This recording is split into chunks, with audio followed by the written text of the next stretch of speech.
Hey guys, so we are going to go over Rhipsalis care and propagation today.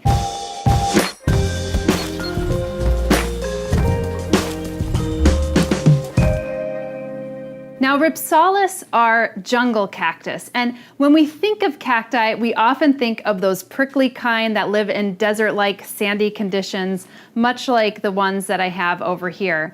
But many of us actually don't even realize that 10% of the Cactaceae, or the cacti family, are actually epiphytic, which means that they're growing on trees, and many of them in jungle conditions, which is kind of crazy to think because you're like, well, why are there cacti which are typically found in really dry conditions growing in jungles, which are typically very moist conditions?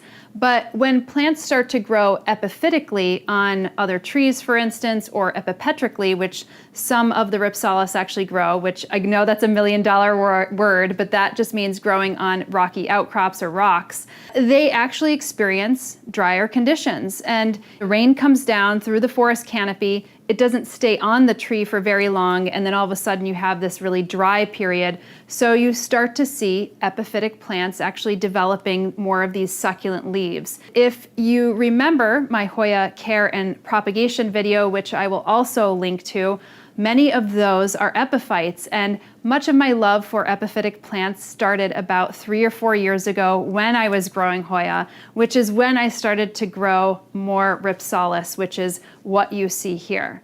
Now, I have other jungle cacti that are on my table as well that are not Rhipsalis, but I decided to bring out because they look very similar to Rhipsalis and they have very similar care. So I have some Lepismiums, Selenarius cereus.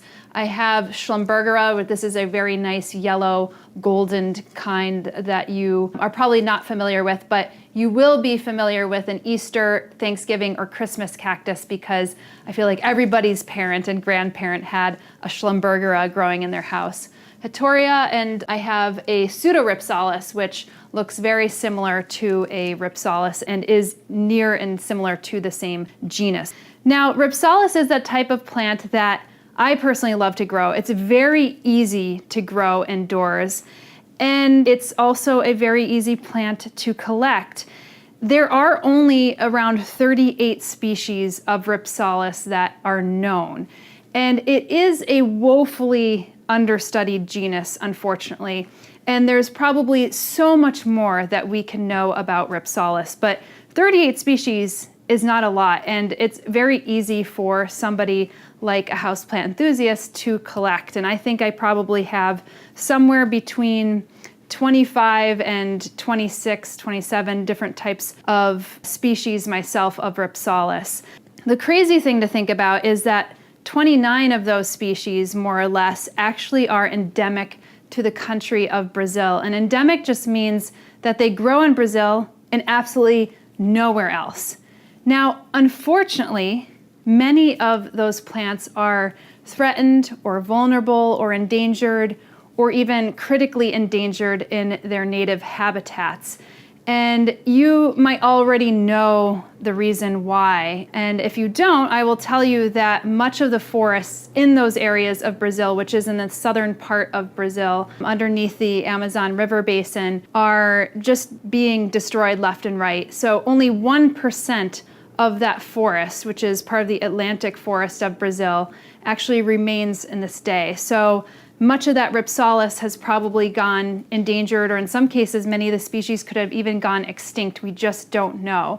But, you know, this is something that I think really resonates with me deeply, being somebody who is a plant lover. And you have to start to think about, you know, the roles that houseplant enthusiasts play in the conservation of species. And if there are ways that we could help conserve and preserve some of the wild places where these plants grow, and also getting from reputable sellers, so sellers who are keeping some of these wonderful species in cultivation for maybe in the future where they could be propagated into wild spaces again, but also making sure that these species actually don't go extinct. And if they do go extinct in the wild, that we actually at least have them ex situ outside of the wild places in our homes, and that we are propagating them and sharing them to the world.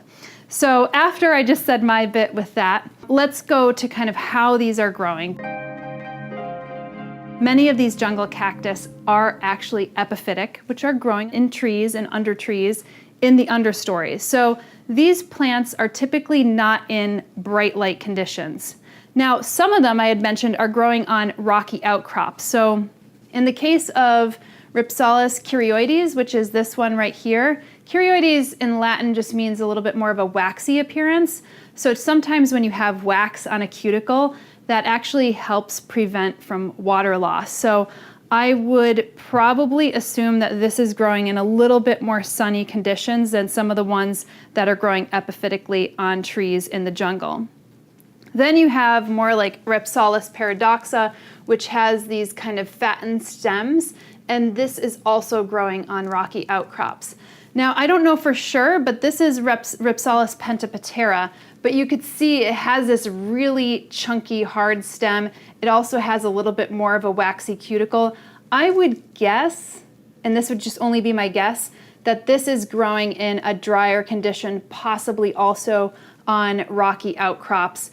This kind of structure of stem really reminds me of other types of cacti, which have this ability to be able to kind of like an accordion, fold out and kind of pucker in at the places where it indents. And that is another strategy in xeric conditions or dry conditions. So I'd imagine that this could probably withstand a little bit more intense light than, say, some of the thinner stemmed varieties of Rhipsalis, which I have right around here. So the way that I'm growing these in my house is actually in a little bit more gentler conditions of light. So if you have a bright light, but kind of an indirect bright light, I would say like an early morning sun or a late afternoon sun is probably going to be better for your Rhipsalis. So I have a number of mine growing in my northeast facing windows.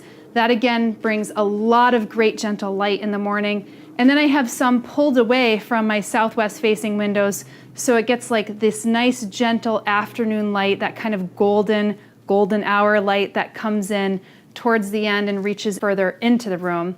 And then I also have a number of them growing under grow lights, not directly under the grow lights, but even in the understories of other plants covering up some of the Rhipsalis, and all of those are growing extremely well. I would say the number one fault of Rhipsalis, and this would be kind of like a user error or user folly, is if you let it dry out. And this is an example of a Rhipsalis stem that has dried out. And because this is a jungle cactus, it is treated completely differently than your iconic regular cacti that you see over here. They like to be in a slightly moister condition. And when I say a moist condition, it doesn't necessarily need to be moist at all times, because if you do that, then you'll probably get root rot. So you're going to want to treat it very similar to Hoyas, for instance, or most Hoyas. So if you haven't yet seen the Hoya care and propagation video, I encourage you to see that. But this will probably be a good reiteration because I will be touching upon a lot of the same principles.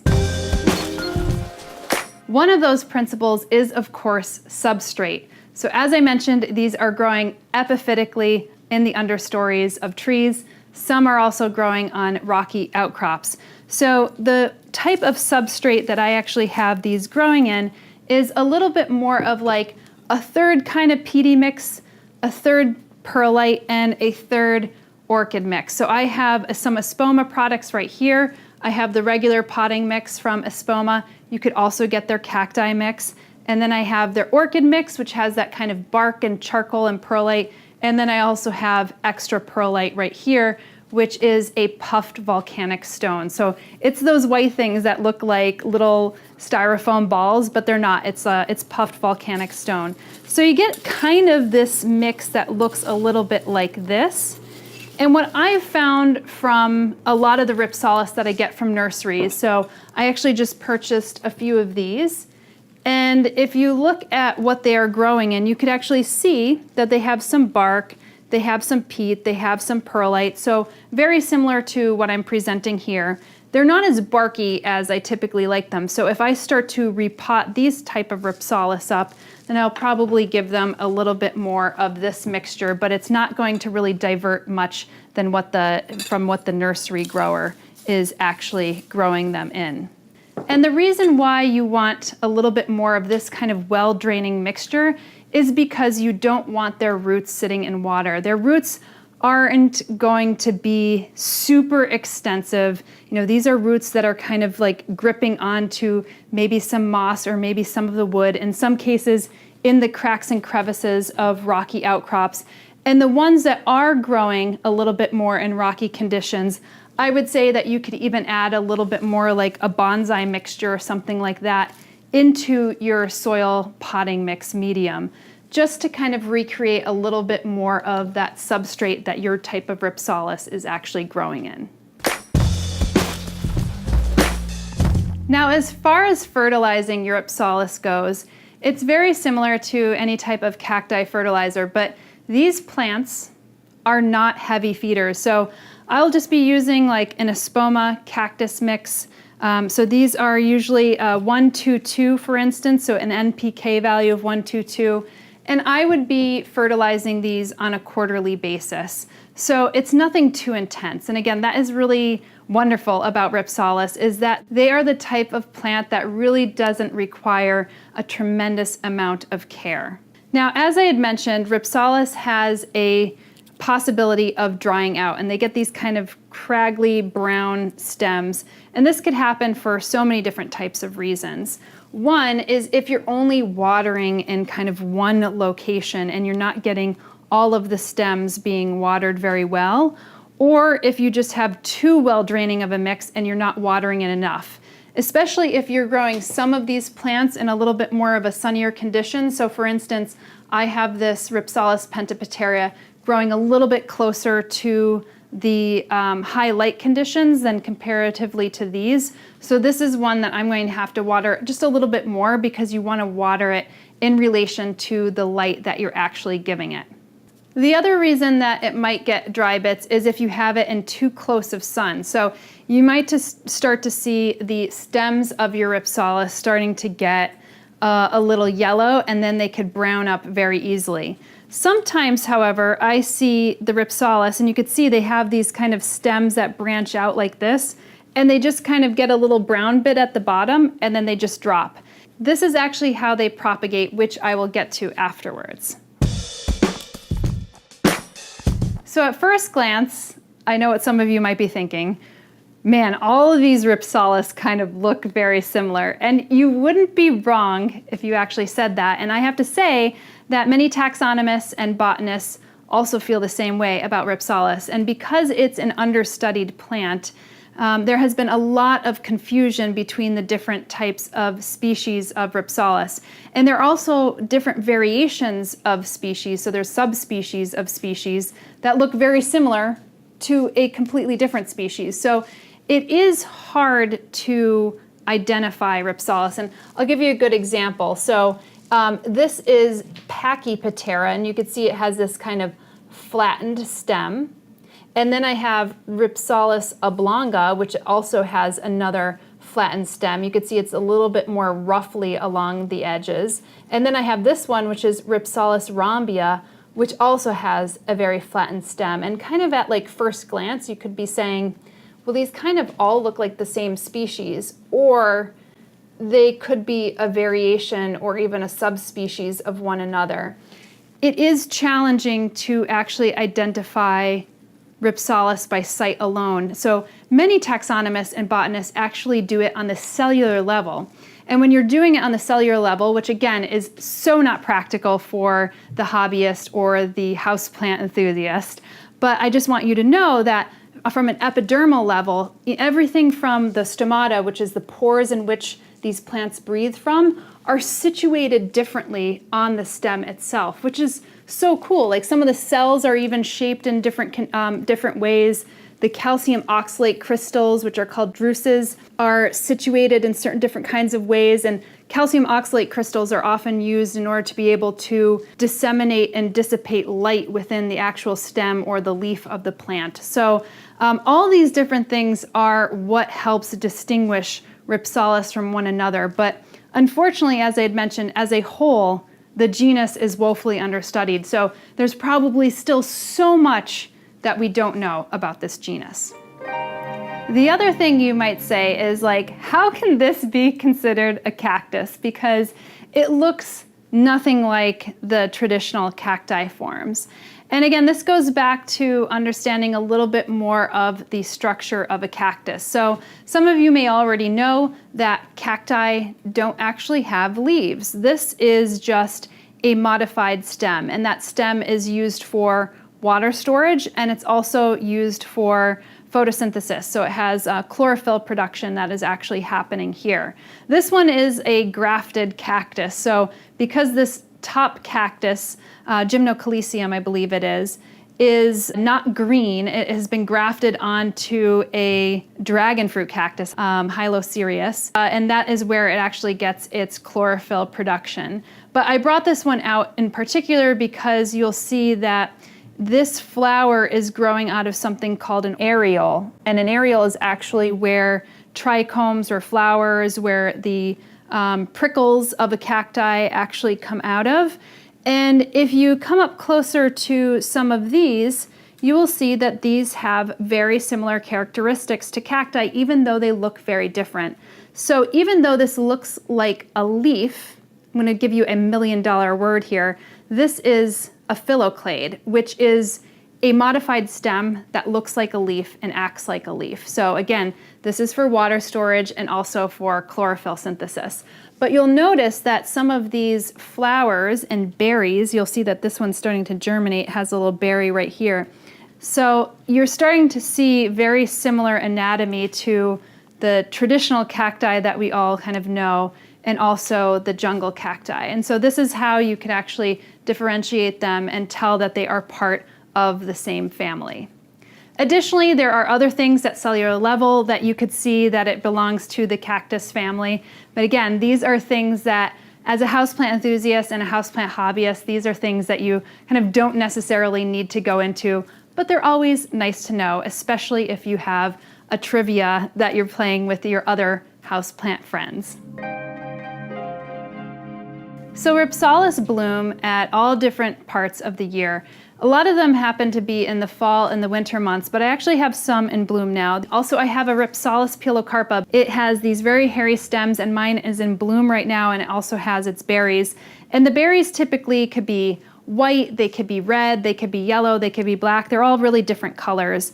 And in the wild, most of the Rhipsalis are actually pollinated by bees. So I actually don't know if our bees, I mean, there is Apis mellifera, which is the traditional honeybee, and that is found in Brazil, and that does pollinate certain Rhipsalis flowers. So if you have your Rhipsalis growing outside and you have the flowers, which I do have to say, they're not like miraculous flowers. They're cool to see, but they're nothing like regular cacti flowers, which are usually like big and bold and colorful. These are fairly insignificant, so they're usually like very small, white or yellowish and kind of dainty. However, I think most people get Rhipsalis for the stems and the way they kind of flow over, and they make really great hanging basket plants. Actually, as a matter of fact, in my back room, I have this amazing Rhipsalis bassifera, which had been growing outside at a nursery and is just like a full head of hair. It's like really a gorgeous creature. So you could see what they look like when they're given some really good optimum conditions. Germination of these seeds are actually fairly easy, but there hasn't been so many studies on the germination in the seeds of all these different types of Rhipsalis. But what scientists have found is that typically between 15 and 20 degrees Celsius, so that's more or less between 59 and 68 degrees Fahrenheit, is the optimum temperatures for the seeds to germinate. And when I'm thinking 59 degrees Fahrenheit to 68 degrees Fahrenheit, that's not that warm. And I think that the reason for that is that many of these are actually growing in the cooler understories. They don't have a tremendous amount of light that are warming up, that shade or that shadow. And so you're starting to see like more optimum temperatures that are a little bit maybe lower on the scale than we are accustomed to. But there has been more studies on the germination rates of the seeds of Schlumbergera, for instance, which again are kind of Christmas, Thanksgiving, and Easter cactus. And that is around also 20 degrees Celsius or 68 degrees Fahrenheit. So that's, a little bit more up there. But jungle cactus in general seem to germinate in slightly cooler temperatures. But I would love to see more studies comparing the ones like Rhipsalis curioides actually growing on rocky outcrops and probably a little bit sunnier conditions, that kind of germination temperature compared to the ones that are growing in the understory of trees, because then again, I would probably theorize or assume that their germination is just a little bit higher than the germination of the ones growing under trees. But again, these are things for graduate students to actually go out and study themselves.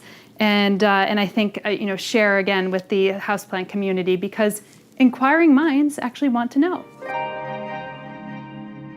So if you're not germinating your plants from seed, then you're going to want to propagate it from stem cuttings. And you could see that, all of these Rhipsalis have these stems, and some of them have these like cinched in wastes, and they make these easy cuts for you in order to be able to propagate. So I have some of these stems right here that you could see, and this was a Rhipsalis oblonga that actually just happened to really propagate itself. This has a little bit of a yellower leaf. I got this from a nursery, and I'm not quite sure if this is a type of cultivated variety that's a little bit more of that looks a little yellow, or if this had been in too much sun. I haven't really been able to figure it out yet, but it's been growing in my northeast facing window for about 2 months now, and it's still this color, and it's been fertilized just fine. So I'm assuming that it might actually be a variation that is a little bit more like this golden aurea Schlumbergera that I have here. But you'll see that it has some roots growing out of it, and this is something that I could actually put onto a substrate or a surface, even just like this. And as long as I'm not like over watering this, this will just take root. You could also put it in moist sphagnum. So as long as you take a cutting and, like a cactus or succulent, you let it callus over for about a day or two. If you risk putting it into a substrate, especially more of a moist substrate, then it will likely rot. Rhipsalis will root up relatively easy, so I could just even do something like that. Now you'll see some other Rhipsalis that I have here. This one had also fallen off, and this you could see is a little bit brown on the bottom, but you will see roots already starting to grow off of here. So this again is something that I could stick into some soil just like this, and that will start to root up very easily. And what I'm thinking about is, like in the wild, grow these little stems. They break off in the wind or the rain, or if a bird lands near them, and they just fall and they drop into some of the lower branches, and again they start up. So these are really good at being able to propagate, which is so satisfying for anybody who's a houseplant enthusiast and really likes to propagate. Now this is something typical that I find with Rhipsalis, is that it'll get really dry at the base, and then all of a sudden you have this green bit right here. What I would do is take some snips and just cut that brown bit off a little bit. And again, if it's a fresh cut, you're gonna let that suberize over, or that just means callus over, for a day or two. And you could do that by setting it out onto a soil surface or any kind of dry surface. Again, just don't be spraying water on it, because that is like one of those things that will rot this. I mean, you could do a little bit of a moist mist and spray as long as there's good airflow, but I wouldn't necessarily go and water this plant and then all of a sudden it starts to rot. So that is something that you just have to be a little bit mindful of, but otherwise this Rhipsalis is super easy to take care of. So I hope that helps you understand a little bit more about Rhipsalis care and propagation, and opens up your world to the beauty of jungle cacti. What has your experience been growing Rhipsalis or other jungle cacti indoors? Share in the comments below. And if you liked this video, give it a thumbs up. And help the channel grow by subscribing and tapping the notifications bell. If you're looking for more ways to immerse yourself in the plant world, then you could check out my book, How to Make a Plant Love You, as well as my online course, the Houseplant Masterclass. the first online audiovisual course on houseplant care, maintenance, and more at houseplantmasterclass.com.